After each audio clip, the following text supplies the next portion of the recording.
Leakage છે આપણે આને ડિસમેન્ટલ કરીએ. પહેલા આપણે કપલર ખોલશું અને પછી ખોલશું આપણે આનું સ્ટેન્ડ અને પછી આપણે પંપ.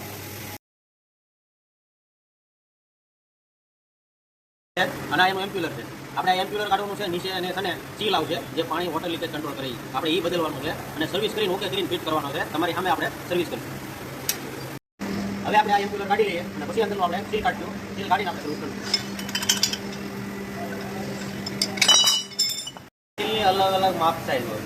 આપણે આ સીલમાં 3ની એલંકી લાગે, જેને આપણે 3ની એલંકીથી બધા બોલ્ટ ઢીલા કરીને બહાર ખેંચી લઈશું.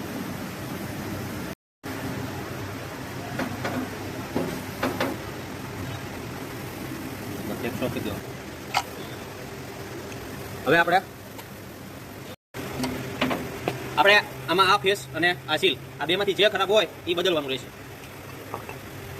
મેકેનિકલ સીલ છે. આપણે એને ઓપન કરીને જોઈએ આગળ શું શું આવે. આમાં બે પ્રકાર આવે.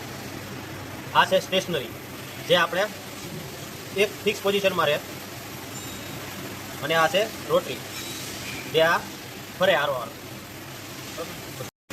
આ તને મલ્ટી સ્પ્રિંગ વાળું સીલ કહેવાય, જે વોટર લીકેજમાં આપણે વાપરીએ. આપણે આને સર્વિસ કરીશું અને પછી આને ફિટિંગ કરીશું.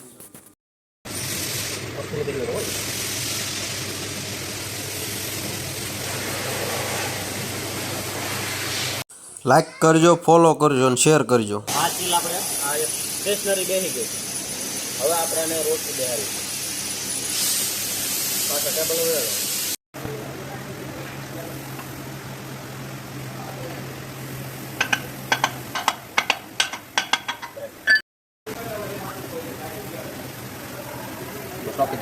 ટાઈટ કરી દો. આપણે એટલું છે ફિટ કરી દઈએ.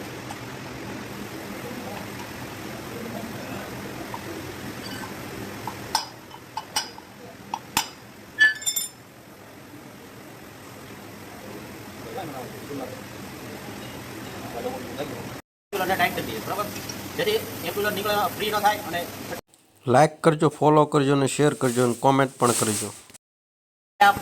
હવે આ પંપ કમ્પ્લીટ થઈ ગયો. હવે આપણે આને સ્ટેન્ડ ઉપર ફિટ કરવા જઈશું બરાબર.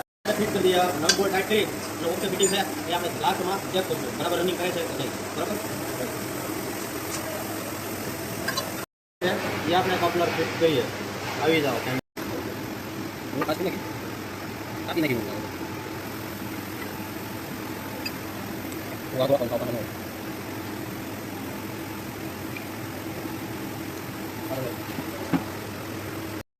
દવાને ફિટ કરી દઈએ બરાબર.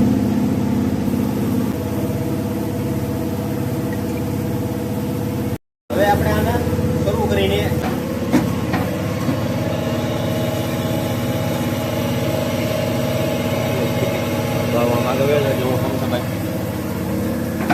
આપણે કમ્પ્લીટ ફિટિંગ થઈ ગયું છે અને આવું